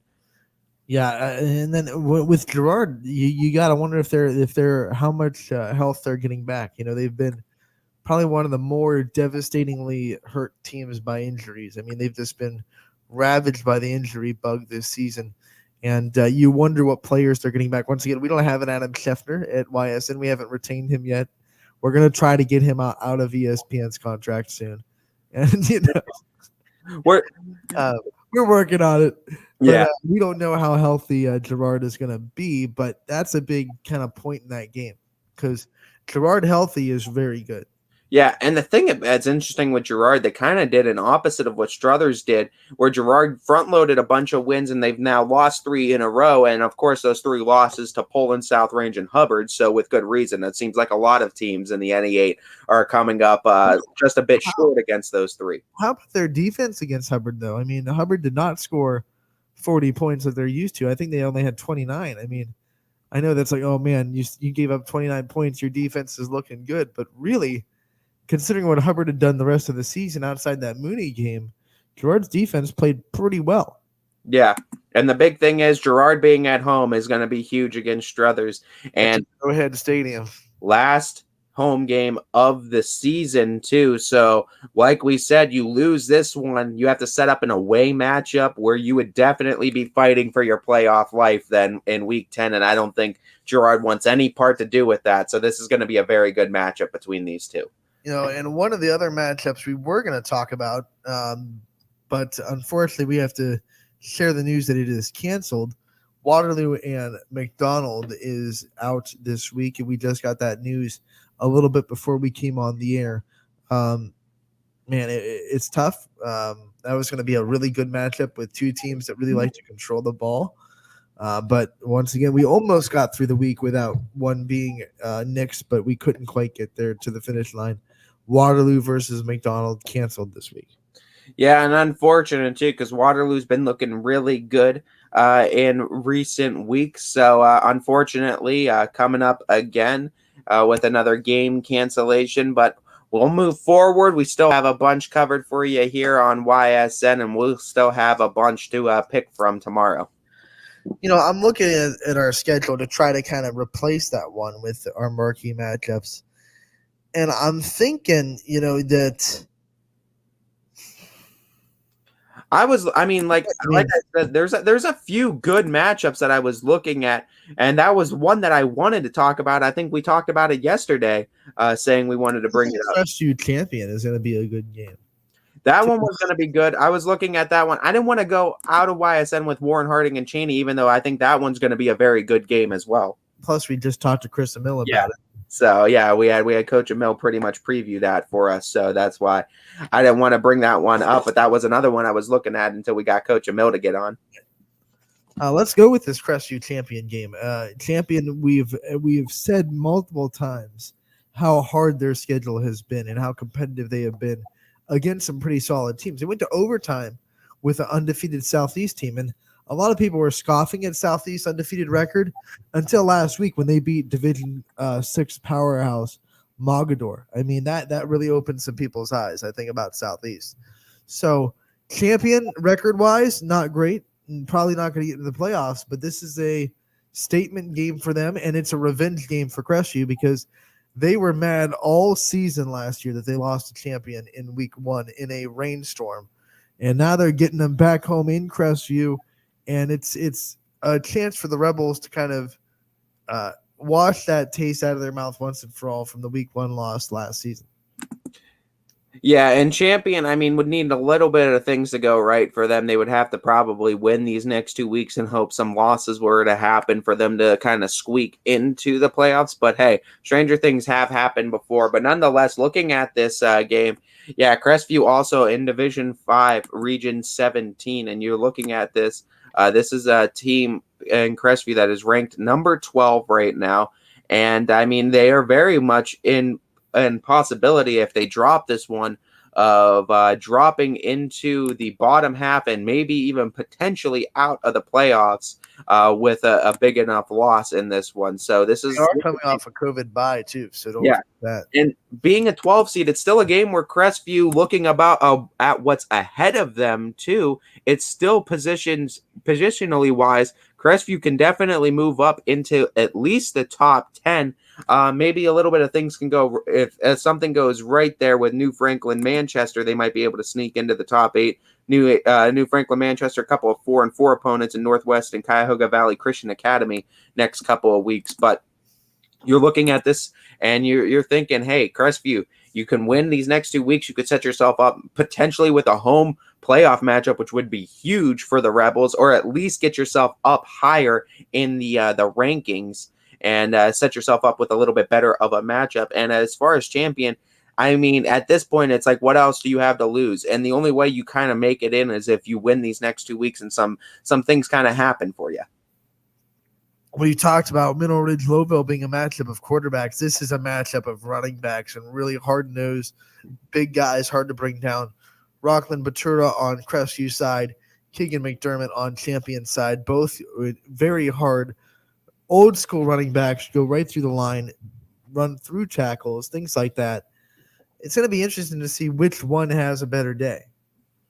Yeah, absolutely. And I mean, you're looking at that, and it's going to be very interesting to see which one and how they're going to utilize the run game a little bit more, because honestly, Champion's size has been what's really impressive. And they faced a pretty tough schedule this year, has Champion. So you're looking at what they've faced, and you're seeing what they've been able to do and the success they've been able to have in the running game against teams like JFK, against teams like Southeast, LeBray, Garfield. It is impressive to see what Champion's been able to do. And, like we said, we talk about the size they have up front. They're going to need to utilize this big time against Crestview, as both of these teams very big up front on the lines. And don't sleep on Champion's ability to force turnovers. They've been doing that really well this season. They forced, I believe, 2 or 3 of them against Camel in that 40-6 win where they looked really impressive. And I think they might force a couple of turnovers against Crestview to turn the tide of that game. Very possible, as we know the turnover battle is always going to be key, especially in these type of games. So we have had a quarterback battle. We've also had now a running back battle. It's going to be really fun. Don't forget, tomorrow we are going to pick every matchup in the YSN family. It'll be a Friday pick'em along with 3 football coaches coming on the show as well. So we'll have a jam-packed Friday. Right now, we're going to take a quick break. And on the other end, we will debut our interview with Ryan Sam, the Boardman golfer that has qualified for the state tournament. So we talked to him yesterday, and after this break, you'll be able to hear from him and what he expects from his time at Columbus. Don't go anywhere. Running Point brought to you by Greenwood Chevrolet in Austintown. We are there in your community. Small business owners, mechanics, police officers, homemakers, and we are there serving our nation in the Air Force Reserve. When medical emergencies arise, in cybersecurity, when natural disasters happen, we are there in space. We are Reserve Citizen Airmen, and we are there with over 180 different jobs to serve your country. Air Force Reserve. At Greenwood Chevrolet, shop with confidence knowing we're ready to go the extra mile for you. With the largest selection of used vehicles in the Valley, backed by the Greenwood Advantage Warranty. Only at Greenwood Chevrolet. My guy keeps it 100% of the time. He wants all 100, won't settle for 99. And it's more than stats, because there's people in those numbers. And I was one of the lost sheep. I'm so glad he cares for all 100. I'm 100% safe, 100% free, 100% love. I can be 100% me. He gave all 100 when they put him up on that tree. That's 100% passion for 100% free. So if I play in front of 100, or if I play in front of 2, there's an audience of 1 getting 100% of what I can do.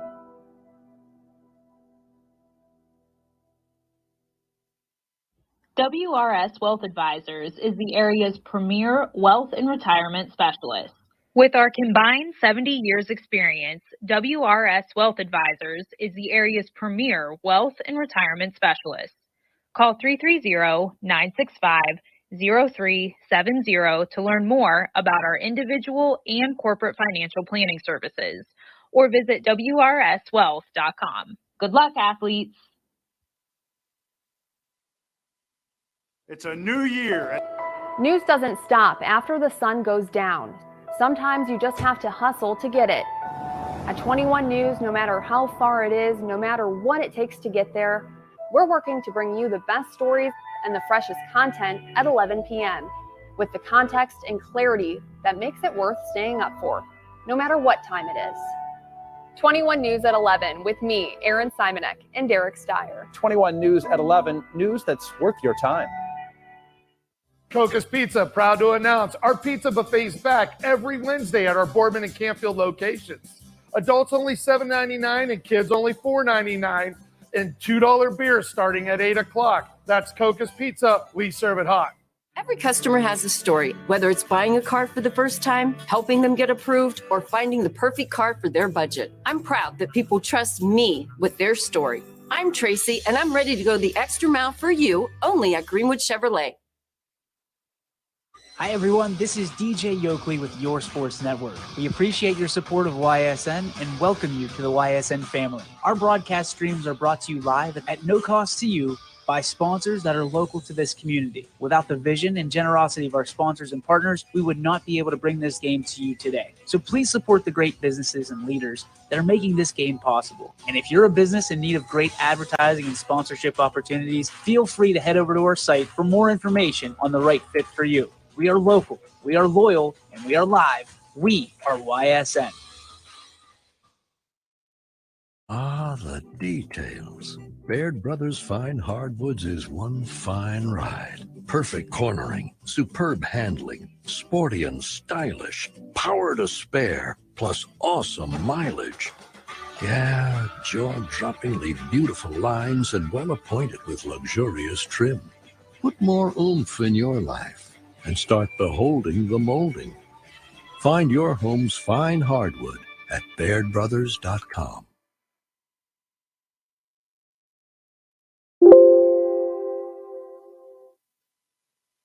It's a new year at Acura of Boardman and Boardman Mitsubishi with huge savings on over 350 fully inspected vehicles. We have cars, trucks, SUVs, minivans, and work vehicles. We don't have it, our team will find it.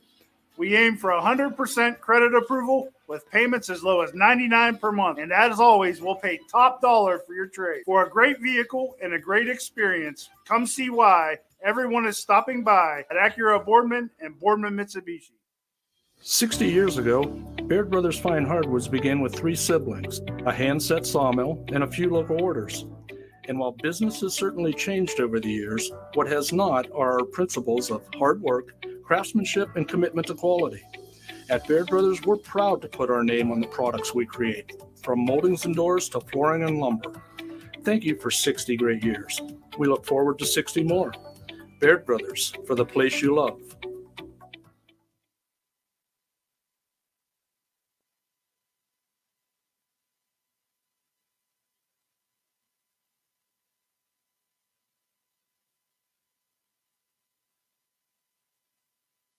Big week at him. He qualified for the state tournament in golf. Ryan, thank you so much for joining us today.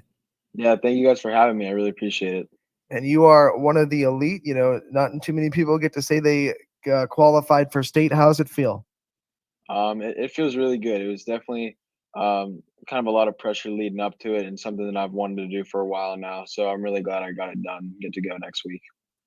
Obviously, over the course of the season, you're going to see a lot of improvements in your game, and you're going to focus on things you want to improve on constantly as a golfer to get to these type of ranks. So what are some things that you were looking to improve on, and did you see improvements on in your game this season?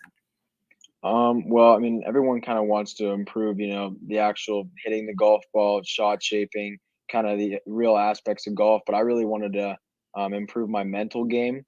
And staying strong mentally and rounds under pressure or rounds that you're not playing good, you can kind of keep it together. And I definitely think I did. I think this district round at Pine Hills was probably the biggest test of my mental game and my mental levels that I've had yet. And I think I passed. So it feels really good. Talk about the course that you went through in Pine Hills and some of the obstacles that it kind of showed you and some of the things that, like you said, the mental game kind of challenged you and you had to get through. It was definitely a tough course. It's a lot different from our sectional course, which was like round 1 of the postseason. I definitely had to play very conservative and defensive golf.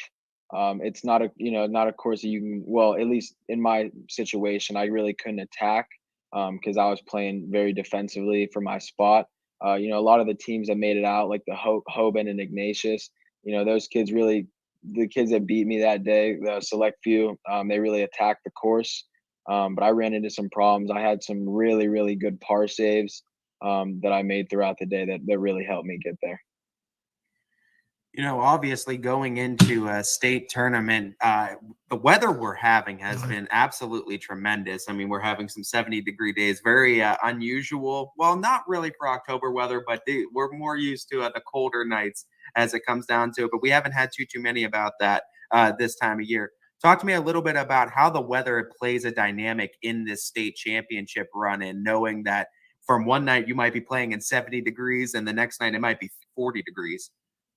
Yeah, it's very tough. It's been very nice though, being able to stay in kind of shorts and a t-shirt throughout the postseason run. It made me think scores were going to be a little bit lower than they were Monday at districts.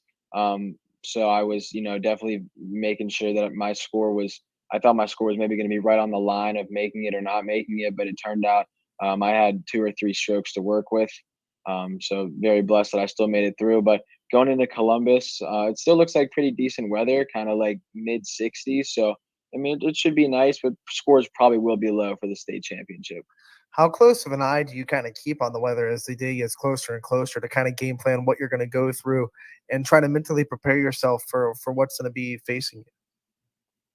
I definitely look at it. Not a whole lot, but I take it into consideration definitely with what clothes to wear and kind of how the course is going to be planned. If I see rain, I know it's the ball's probably not going to roll out a lot, and it's just going to be an all carry type of day.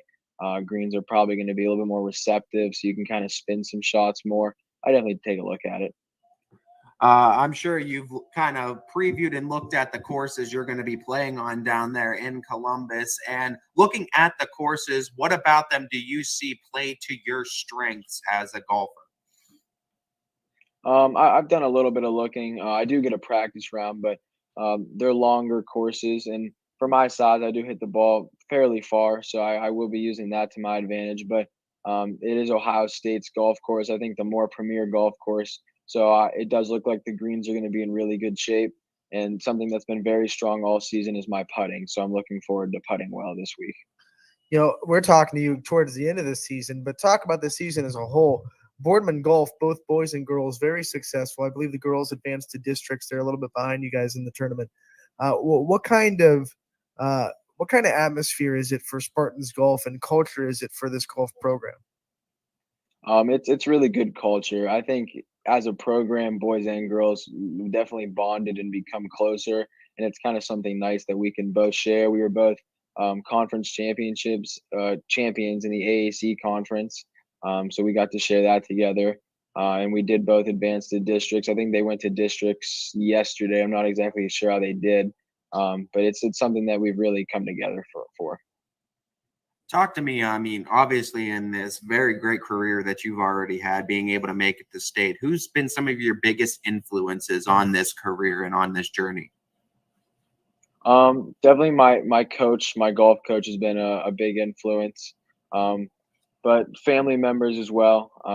They kind of started me into golf, and I definitely my mom. I think my mom she doesn't really golf a whole lot, but she's definitely been one of the biggest influences in just terms of my life and my game. She's been my biggest supporter throughout the season, and she's helped me with college recruiting as well. And she's kind of stuck by my side through the whole thing. With all the golfers we've talked to, it kind of becomes very clear that to be at a level that you are in golf, you have to have a passion for it because of the time that you put in and the mental strain that golf can put on you. What gives you the passion for golf, and what gives you that drive to keep going even when maybe you're not having your best day on the course? I'm just very competitive, and I always want to get better. And golf's something that you can't really blame on a team, or if someone else makes a mistake and you guys lose a game, it's just all on you. And I love that the only person I can blame is myself, and I just want to keep getting better. Where are you at excitement-wise going into this tournament? Obviously, there's going to be a little bit of excitement going down to Columbus and playing on the Ohio State University's courses. But looking at this, I mean, obviously, you got to have some excitement. Have you been practicing a lot? Have you been putting a lot of time in? Have you been trying to relax yourself mentally? Kind of go through what your kind of game preparations have been like going into the state championship. I mean, I'm extremely excited. It's a once in a lifetime opportunity. Some people get to go a couple times, but either way. I just want to enjoy it more than anything. I definitely want to go down and play good golf. I have about a week to practice, and I'm going out as much as I can, just trying to get in reps in, making sure the swings feels good. But I really just want to enjoy my time down there and kind of take it all in as my last 2 rounds of high school golf. Yeah, and as you get to have those last 2 rounds and reflect on your time, not just on the golf team, but at Boardman as a whole, what are some of your favorite things about playing for this community and being able to represent Boardman and being a part of this high school? Some of my favorite things is really just being able to play for how close we are as a team and as a community. When I qualified for state, everyone that congratulated me and everyone, throughout the entire community and the school, just how together we are, it makes me want to play for them even more. Talking about future plans a little bit outside of this, of course, you're reflecting on your experience with Boardman, but what are the future plans of Ryan Sam after his high school career? So definitely want to play college golf. I have it narrowed down to 2 schools right now. I hold an offer from Ysn University. It's kind of like west of Worcester. It's a Division II private school. And then I'm in the works talking to Youngstown State as well, and I'm probably going to be receiving an offer from them here coming soon, hopefully. So We'll have to have breaking news for that. Then, of course, that's going to be big news too when we get that break. But I mean, obviously, sure. Great news to hear that you have those offers too, and you have that opportunity. And I mean, a follow-up question to that now. Talk to me a little bit about what that's like, knowing that you have this opportunity now to continue not only, I mean, yeah, your high school golf career is going to end, but you get to continue your golf career into the next level. It's great knowing that I have options, and is really a blessing. And that's, as much as I can ever ask for. But to give myself, 4 more years of really grinding out golf and playing competitive golf is amazing, because it's the number one thing that I love, and I'm glad I get to do it for at least 4 more years. Ryan, before we let you go, give us a quick kind of what your keys to having a successful state run is, and being successful down there at the state match. I think it's just going to be the same thing that I kind of did at Pine Hills, is just to trust myself, trust my swing, trust my game, just keep my mental level in check, and just really have fun and enjoy it, and just kind of take it all in. Ryan, we're rooting for you here at YSN. I know Boardman is rooting for you so hard. You're representing the program, the school so well. Thank you so much for coming on today and talking to us. And we look forward to talking to you again real soon. Thank you. I really appreciate you guys having me on. So thank you a lot. You are so welcome. That was Brian Sam, the Boardman. Ryan Sam, not Brian. Jeez. Ryan Sam, the Boardman golfer. I got the Boardman in the yeah. Ryan Sam, the Boardman golfer, qualifying for state and heading down to Columbus next week. It was great talking to him, and we wish him the best of luck. Yeah. That was me and Ty being able to sit down with Ryan Sam yesterday as the Boardman golfer qualified for state, and he'll head down to Columbus this week to compete in the state tournament for golf. And we couldn't have been prouder to have him on. We thank him for him and his time. We also thank the coaches that we had on today, Coach Maggie Bowersox, the head coach of the Heartland Christian volleyball team. We also want to thank Coach Chris Mill for coming on from Cheney Football. And we want to thank Austin Klein, this week's winner, I should say, of Baird Brothers Big Dog of the Valley. I'll get that eventually. By the end of the football season, I'll get it, and it'll be too late. Baird Brothers Big Dog of the Valley winner, Austin Klein. Want to thank him for his time as well. What's going to be on the network tonight? YSN Primetime is live from Boardman from 5 to 6. After us, we'll have the Casual Sports Podcast from 2 to 3, Power Hour from 3 to 4, and then tonight on the network, as we wind down the night, we have you covered from now until the end of the night, because there is volleyball on the network. I will be in Girard. It is senior night there as they host Canfield. And Struthers and Jefferson will also be on the network, the school handling that one. Want to go through some other games happening tonight. Austintown Fitch will be traveling to Strongsville. Champion will be traveling to Badger. East Palestine going to Waterloo. LeBray going to Cardinal. And once again, Struthers going to Jefferson. Struthers hosting Jefferson, I should say. That one will be broadcasted by our good friends over at Struthers. They do a wonderful job. Some soccer matches tonight as well as the girls are in action. Brookfield going to Pymatuning Valley. Orange AFK going to Valley Christian. That will be at Pemberton Soccer Field, by the way. That kickoff is at 5 o'clock. 5 o'clock kickoff for Waterloo at Crestview as well. That is a boys' game. 6:30 for Brookfield at Pymatuning Valley. That's a boys' game. So we will see the boys-girls doubleheader on that one. Girls at 4:30, boys at 6:30. At 6:30 as well, Ursuline at Cardinal Mooney. Boys will be squaring off. Matthews will go to LeBray. That's a co-ed game. Fitch will be at Canfield. That's a boys' game. Hubbard at Niles. That's a boys' game. And then, of course, the MVAC is on the line as Springfield will go to Waterloo. If Waterloo wins, they can earn a share of the MVAC. And if Springfield wins, they will win it outright. So very good soccer matches on for tonight, as well as YSN Primetime and the volleyball matches we'll have on the network. Head over to ysnlive.com/live to stay updated on what games will be covered every day. You look at the Storm Tracker 21 forecast for tonight for the guys over in Boardman and Primetime. And also, if you're going out to a soccer match, no rain in the forecast and high temperatures as at 7 o'clock, which is the kickoff for most of those soccer games, will be at 75 and cloudy back to 6 o'clock, where some soccer games will be starting 79. So nice temperatures and a nice day here in mid-October to get out and watch some soccer. So me and Ty will be back tomorrow for our Pick'em 12-2. Pick'em Friday, plus guests from the football realm. Coach Altamore from Lisbon will be joining us, as well as Coach Devies from Waterloo. And then we will also have Coach Mamula from Lowville, all on the show tomorrow, along with our picks of every game in the YSN family.